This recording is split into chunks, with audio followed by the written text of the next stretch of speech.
So let's get into our opinions about this movie, which I think this is going to be the most fun segment. This is going to be awesome to talk about. So episode 1, yeah, The Phantom Menace. The Phantom Menace. I remember when they announced the title for it, I was like, that's not the real title. That sounds menacing. Ooh, The Phantom Menace. That sounds exciting. I don't know. I don't remember what I thought about it, but I know when I was watching the movie as a kid, I freaking loved it. I loved every minute of it. I was sold from start to finish. Well, it was such a 1950s kind of sci-fi-ish title. Like well, that was yeah, I know. always his, I know that was his inspiration for it, but I can remember like my roommates in college, because this came out my junior year in college, I believe. We were all like huge Star Wars fans, and when that title was announced, we were all like dumbfounded. We were like, "That's a dumb title. Why did they call it that?" And they kind of kept that going for the first 2 movies with like Attack of the Clones. Like that's another kind of very sci-fi-ish 1950s like B movie title. I remember kind of the same thing when that title came out. I remember not believing that was the title. Yeah. Attack of the Clones. Did you guys? I know there's a story that goes around a lot when the movie first came out, or when the trailer first came out. People would buy a movie ticket to go see. Yeah. I think that Brad Pitt movie, Meet Joe Black, just to watch the trailer and then leave halfway through. Yeah, that movie did great box office because of that trailer. Yeah. Did any of you guys do that? I didn't do it personally, but like I knew people who at college who did, and they would just go to the local movie theater, buy a ticket, go see that. But then like it would come out on the internet, like someone would leak it, and then like you just download it and watch it on loop, which is what I did. I remember watching that trailer on like some message board or something. We used to like deconstruct the lightsaber scenes between Maul and Obi-Wan, because like you only got like a couple seconds of it in there, but like up until that point, the most we had was like the final like Luke and Vader scene where they're fighting, and then there was the Obi-Wan and Vader scene in episode 4. And seeing a young Obi-Wan going toe-to-toe with the double lightsaber Sith guy. I get chills just thinking about it. Like our eyes would pop out of our head when we saw that stuff. It was crazy. Did you guys see that reimagining of the New Hope Vader Obi-Wan fight? Oh my God, the fan film on YouTube. Yeah. I like it, but I like if somebody were to say, "Hey, we're going to put this in the movie," I'd be like, "Don't, please don't." Like it's really cool, but I'm like, I don't know. Out of the other stuff they've added, it would be better than anything else they've added. Speaking of putting stuff in the movie, I don't know how you guys rewatch these movies, but I bought the Amazon Star Wars collection like years ago, and so I had the movies on my Amazon account that I can watch digitally. And when I watched episode 1, they replaced the puppet Yoda with a full CGI Yoda in there. I was like, you got rid of puppet Yoda? Yeah, oh yeah. Just to make it consistent? Looked like garbage. Well, it did look like garbage, but I was like, the entire time I was watching, I was like, something's wrong here. Yeah. And then by the time I got to the end, I was like, oh, they replaced Yoda with a CGI Yoda. So that happened actually while they were doing episode 2. They had nailed down the CGI version of Yoda enough to feel comfortable using it. So for consistency's sake, they went back and retrofitted the CGI Yoda into the episode 1. And then from that point on, from episode 2 came out, 2003? So ever since 2003, there's only been the CGI version, unless you owned a copy of the old one. Yeah, I was going to say, I have the DVD of episode 1, and it's got puppet Yoda. Yeah, I just took the easy route and watched it on Disney Plus. Yeah, that's what I did. Disney Plus, I did the same thing. I pay for it. I'm going to use it, man. Oh, you know what? That gives me an idea. So let's do this. We'll go around the table and compare your original thoughts when you were at the theater and you saw the movie to the most recent rewatch that you did, and see how your opinion has changed over the last 20 years. So, or if it even has. It hasn't a whole lot. I have this very vivid memory of that night. Super excited going in. I mean, every nerd in Southern Oregon was there, right? Super pumped, super jacked. Everybody's chanting Lucas's name in the line going in, And when we left, everybody was so quiet. Oh no! Just super quiet. I mean, this was the midnight crowd. Yeah. This was the hardcore fans, right? So when everybody left, we were all just kind of like shuffling out. Everybody was kind of quiet. Our friend Lori was crying. Oh no. Literal tears coming out of her eyes. She's all like, I don't know what we just saw. What was that? That wasn't a Star Wars movie. And we're all like, you're going a little getting a little carried away there, but yeah, I mean, it was funny because everybody was just like, what the hell did we just see? It was nuts. And yeah, man, it was just like, we were watching it again this week. I mean, I've seen it plenty of times, but my impression was the same. It's held up pretty good. Technically, I think it still looks really good. We'll talk about the technicals in a minute. But it needed some work. Did any of you see the?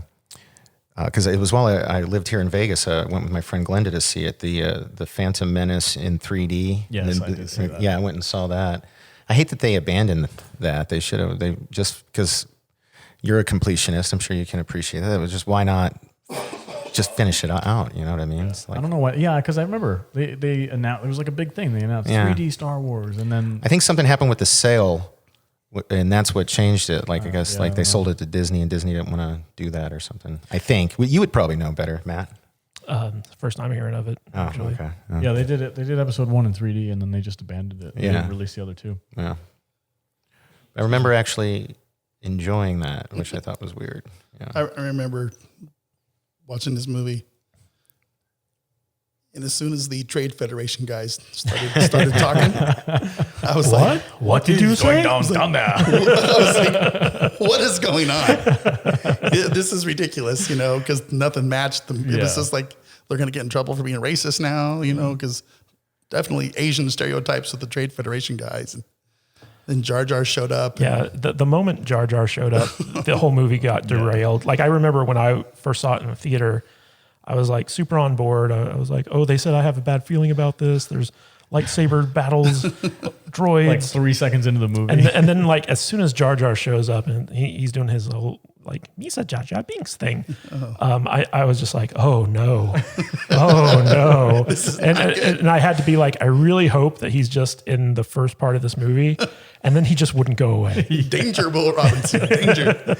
Like if it wasn't for Jar Jar, because it's funny, when I was rewatching this, like there are aspects to Jar Jar where if he didn't sound like such a clown, he could have been an interesting character. But I think that my biggest problem with the first 2 prequels is that I feel like George Lucas specifically tailored these movies to be a vehicle to sell merchandise to kids. And so his concept, instead of telling a good story, was to like create stuff that was meant to be marketed to a certain demographic. And that big demographic that he was targeting was the same demographic that went crazy for the Ewoks when Return of the Jedi came out, which was young kids. And so like it worked on Alex, but for those of us who were a little bit older and were Star Wars fans, we were really turned off by it. If I remember correctly, the stores were full of episode 1 merch a month before the movie even came out. It was crazy. Yeah. Mm-hmm. I had a freaking Jar Jar Binks plush doll. Jar Jar's whole existence was to, be the character that kids like attached to. Yeah. The Baby Yoda character, basically. Misa gonna sell a lot of toys. Yeah. And I can't fathom anyone like, working on this movie and seeing this performance as they're shooting it and being like, George, this is a great idea. Yeah, this character is going to be beloved by all. We'll get into that in a minute. But I wanted to get Danny. So you had a pretty good experience because you had your son with you, right? So or that doesn't really count for episode 1. Episode 1, not so much.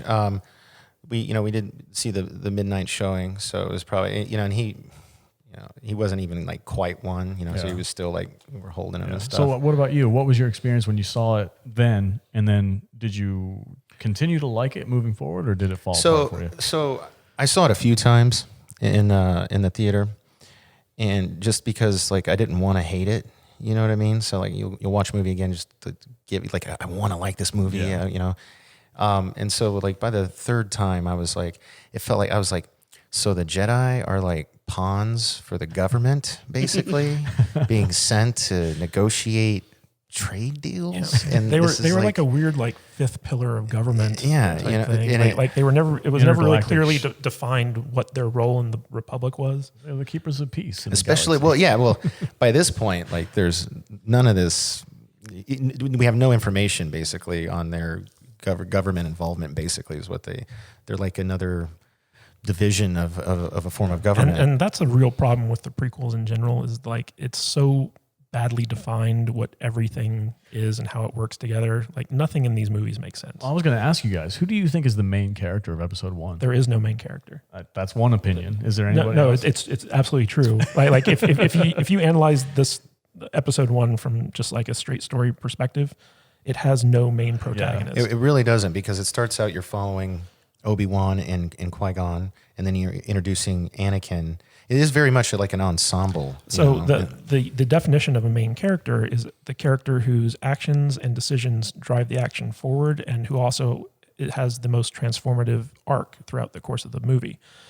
So the character who changes the most. But if you look at this movie, it's not really about Obi-Wan. Right. It's not really about Qui-Gon. It's not really about Anakin. Mm-hmm. It's not about Jar Jar. It's not about Padme. Like they're all there, but the focus is never really on any of them. It's about Darth Sidious, man. Come on. Really? No, because like Anakin doesn't show up until like 30 minutes into the movie. Right. Obi-Wan It's about Kenobi 45 minutes. Is it 45? Yeah. Wow.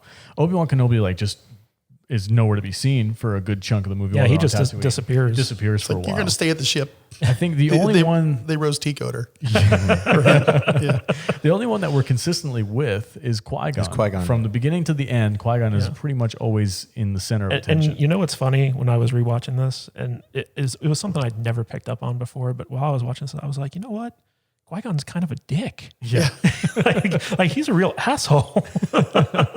What's going to take your son? Like he consistently uses the Jedi mind trick to just manipulate and swindle people. he's a rogue, man. Like he's like, you're going to give us a transport, and they're like, unka bunka, give you a transport, and then like he tries to like steal the the light speed engine. He's like, Republic credits will do fine, and the Middle Eastern. No, Republican credits no do good, or whatever the hell he said. Yeah, that is a no good idea. We need something more real. That mind trick no work on me. I'm right there. Yeah. the Middle Eastern fly didn't go for it. What are you, some kind of Jedi? But Waving their hands but I mean, around. like, if we you know all the lines. if you just look at how Qui-Gon like interacts with people, like there's a part in there where he's like, I didn't come here to Tatooine to free slaves, and you're just like, dude. it's like first of all, these 2 slaves took you into their home and have been like helping you. Yeah. It's like the least you could do is like free them. You know? Why didn't he just like tell, what's his name? Watto? Just, they're coming with me. Stop. Yeah, it. what are you going to do? What are you going to do? on you. All right. Well, it's I'll also chop your funny head off. because like Watto isn't the only junk dealer in that place, and so he's like, we're the only, I have the only Nubian. yeah. Nubian. There you go. But it's like, oh, love Watto. you're just going to take Watto's word for that? Like, you're not going to go shopping around checking out the other places? It's like, there's only one auto mechanic shop in the entire Las Vegas area. Yeah, exactly. But I mean, like, why couldn't he go to the local cantina and just like charter a ship off planet, With some Republic credits. Yeah, exactly. 20,000 Republic credits to be exact. See, I know everything about this movie. I watched this movie so many times when I was a kid. I loved it. None of the plot stuff, none of the main character stuff, Jar Jar didn't bother me that much. It wasn't until after the prequels had all come out. It was like 2005, 2006. And then I got introduced to Red Letter Media. And I got educated. But getting back to Qui-Gon being a complete dick, I mean, like he shows up to Shimmy Skywalker's hut, and it's like, yeah, I freed your kid. He's coming with me. And the mom's just like, oh, Annie, what do you think about this? And Annie's like, I want to get out of here. She's be like, a Jedi. she's like, okay. No, but she was a little bit more sympathetic to that. She's like, he was meant to be with you. But he was. But dude, if someone showed up at your house and be like, your kid's coming with me. If I was a slave, I'd be like, my kid has a chance to be a Jedi and get out of this slave life. Yeah, all right, it's better for him, I guess. I wouldn't. I mean, not necessarily. You kind of have to figure that she knew something was up with this kid because he was immaculately conceived. She's like, I got to get rid of this kid before he kills me. But just with his mind. I was just amazed at how big of an asshole Qui-Gon was. I'd never noticed it before my recent rewatch. That's kind of his thing with the council too. Yeah. I don't think the He's a council rogue. members even like him. No. It's like, I'm going to do this whether you like it or not. It's like, okay. Yeah, he didn't follow the rules. Like Obi-Wan was always like, how come you're not following the rules, Master? He's like, screw those guys. Those guys are lame. Let's go. And he was always lecturing Obi-Wan, even though Obi-Wan was like objectively right. That stuff. I don't know about that.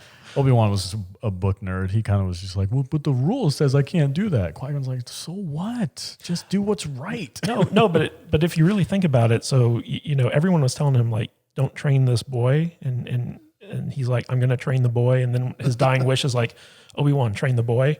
And if he'd just been like, yeah, okay, I'm not going to train this boy, like so much bad stuff would have been avoided Or in the maybe future. it arguably could have been worse, because what if Sidious found him in the beginning? Like, ooh, what if he's like, hey, there's some weird Force stuff going on Tatooine. I got to go. Guys, what was Sidious's plan anyway? Because it's kind of implied that he was the one who impregnated Shmi Skywalker. Well, It's not until that's in the comic books. yeah, it's way. Well, they kind of implied it in Revenge of the Sith, but at the same time, like his plan is what exactly? Like he wants to have this blockade of Naboo so he can do a power play for the the Chancellor's position, but at the same time, it's like yeah, he was the whole goal was to get into a higher place of power. So he was trying to make the current Chancellor look weak by starting this war. Yeah, with the Trade but none of his Federation. actions really make any sense. Like if you really think about it. Of course not.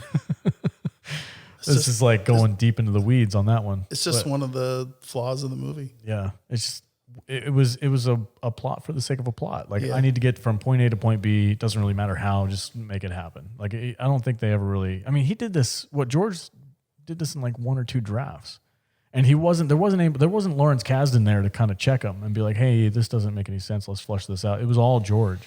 He was surrounded by. This is what we were going to talk about. He was completely surrounded by yes men at this point. I think the worst thing about the episode 1 is like, and especially when rewatching it, it feels like a show reel for special effects. Yeah. Like it doesn't feel like an actual movie. It just feels like, hey, here's the new technology of 1999. And man, did they use that? You know why it feels that way? Because that's exactly what Yeah, it was. it's like, hey, look at our CGI character. Hey, look at our CGI, sound stages. Hey, look at our big But computer generated action sets. In their defense, though, they did use quite a bit of miniature technology, and the whole Tatooine pod racing thing was all miniatures. Coruscant was miniatures. Like they did a lot of work in these movies, and it looks gorgeous. It still holds up. I don't know if it holds up as well as it should, but I think my biggest issue with these movies when it comes down to it is that these movies were designed around set pieces meant to showcase this new technology that Lucas was developing. And because of that, the story kind of plays like a second fiddle. It's like, let's get to the next set piece. Let's get to, the pod racing scene. Let's get to the, aerial battle and stuff like that. And the Gungan War. And so like, it just goes, and this is a problem with each one of the prequels, which is it goes from set piece to set piece to set piece, just loosely strung together by a story. And this was actually a big problem with the sequel trilogy as well, where it did the exact same thing. So at least you can say it's consistent. But yeah, like that's like a telltale sign of like a bad storyteller is where they want to get to like the big set pieces and they're not a natural outgrowth of the story. It's just something that is shoehorned in there for spectacle's sake, as opposed to a natural kind of progression. Like when we talk about Empire Strikes Back, there aren't, other than the Battle of Hoth, there aren't any huge set pieces in that movie, but it's arguably the best Star Wars movie ever because it's so emotionally poignant. Yeah.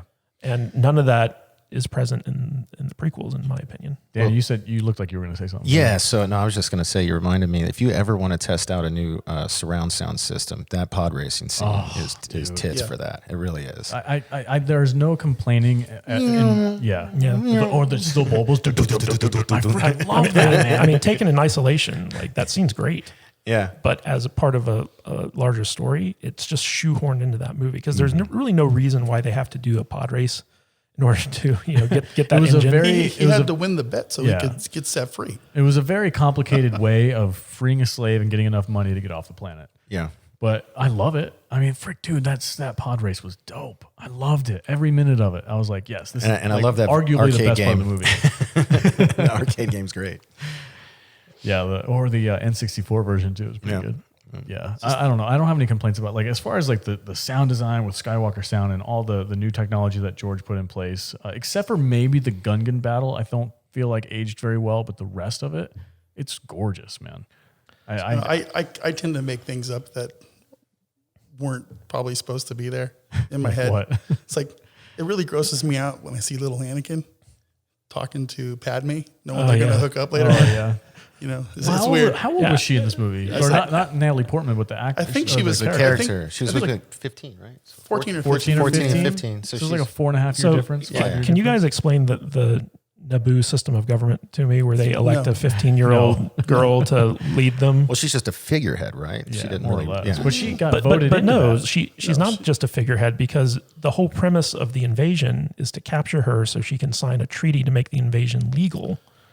So she has some type of actual like power, and plus she makes the case to the Republic Senate, and then she leads the liberation movement back on her planet. Maybe they got this weird Logan's Run thing going on Naboo. But they always seem to elect an underage woman to lead their planet, and so I'm wondering, like, what qualifies these, I mean, I don't know. I think as far as the story is concerned, she was basically born and bred to be in politics from like day one. She was in those classes. Like she was. but who elects a queen? She was groomed to do that. I don't know, taxpayers. Because I don't know the Naboo. I don't think George even thought about it. But that guy with the beard, he's the Nabooian or Nubian planetary governor. The guy who's the guy was saying like the death toll is catastrophic. Yeah. That guy. You must contact me. So like he basically runs the planet. So what do they need a queen for? If they have a governor? I think you're thinking too much about it. And why does she look like a geisha? You got to turn your brain off, man. Because Star Wars, that's why. Because George was like, I want this to be a spectacle. You know what was one of my Naboo was gorgeous though. You know what was one of my favorite parts of this movie when I was doing the rewatch, and I'd never really picked up on it before, but it just kind of hit me this time around, was after R2-D2 saves the cruiser from being destroyed. So they bring R2-D2 in front of the queen, who's actually the decoy. And Amidala, the actual queen, is pretending to be the handmaiden. And the decoy is like, Padme, go clean this R2 unit as thanks for saving us. And I'm just like, did the decoy really just give the queen like this menial like labor task? Clean the droid. It's like, I wonder if the rest of the people on the ship are supposed to know who's the queen and who the decoys are. I don't think they do because they're shocked when they reveal it. Yeah. At the end, because they didn't know. The worst part of this movie was that that supposed mystery of like who Padme really is. Because I remember leading up to the release of this movie, what's her name? Natalie Portman was on every magazine cover as Queen Amidala. So when you went to see the movie, you knew she was Queen Amidala. Right. But then in the movie, they try to fool you with people because you see her. Okay, the first time you see her, she's Queen Amidala. Then the next time you see the queen, who's the decoy, it's obviously not her. And I couldn't tell them apart. Oh, I could. I couldn't. They were completely the same person. Come on now. So like Matt was being sarcastic. So was he Totally sarcastic. Yeah. So this entire movie, they're trying to fake out the audience by making you believe that Padme isn't actually Queen Amidala, even though she obviously is on so many different levels. And it's all leading up to this big reveal at the end where she comes out and she's like, I'm actually Queen Amidala. And everyone's like, oh. But like the audience figured out like the second scene into the film. Yeah. And so because of that, like there's so much wasted effort in this movie trying to build up to that reveal. Whereas if they had just been honest about the decoy situation at the beginning and then had it revealed to the characters towards the end, like you probably could have done a lot more with the Padme character. But because they wanted it to have that big shocking moment, it was, and this just goes to show how bad of a director and writer that George Lucas really is that he Shots fired. Shots fired. He actually thought that this was like going to be a big payoff for the audience. And you're just like George, what were you thinking? Again, it goes back to like nobody was there to check him and be like, hey man, like somebody like you. So please point your angry tweets not to Salty Nerd, but to Matt Kish. Well, all you Birds of Prey fans too. Another solution would have been a different marketing approach. Like, how much more badass would it have been had we had no spoilery visuals of Darth Maul? And the first time you see Darth Maul with that double-bladed lightsabers, when you open the door, he's like, like that would have been so badass had I not already seen it in the trailer. Yeah. You know what I mean? But I mean, that moment in the trailer though is what got everyone like super, like made them jizz in their pants. Yeah, but it also made everybody like wonder where the hell was this character at? He was in the last. He's in the last 5 minutes of the show. He shows up in a hologram. Phantom Menace. He's the Phantom. Or no, I think Palpatine's the Phantom Menace. That's the other thing too, is you never really find out who the Phantom Menace is. It's either Palpatine or Darth Maul. It's funny. One of the showings I went to on the night that I saw it 3 times. So there were people who were cosplaying, who went to go see the movie, and a lot of them were dressed as Darth Maul. And when Darth Maul got killed at the end, all of them at the same time shouted, "No!" I bet they were happy to find out later. I mean, the only thing I can compare it to is the Reylo seeing Adam Driver die. Oh my God.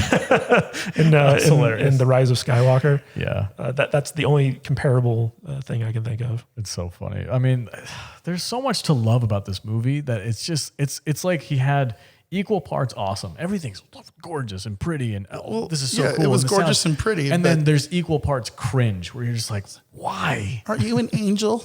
I hear the deep space pilots talk about them. See, I know all the lines. How creepy is It's like, that? you're really pretty. I'm going to marry you in 10 years. Yeah, they didn't think about that very much. Or no, I honestly think a lot of the people that were working with George were like, hey, maybe we should make him a little older. And George is like, no, he's You know, I was actually thinking about that very thing on the way over here today. It's like Luke Skywalker was 18, right? Yeah. Mm-hmm. You know, and in the movie, he's like, no, he's too young to train or too old to train, you know, and all this kind of stuff. And he was 10, right? 10, 11 years old. I don't know. But they could have upped his age a little bit to like 12 or something. And Just make him the same age. At least made it 15. not quite so weird. Yeah, 14 or 15.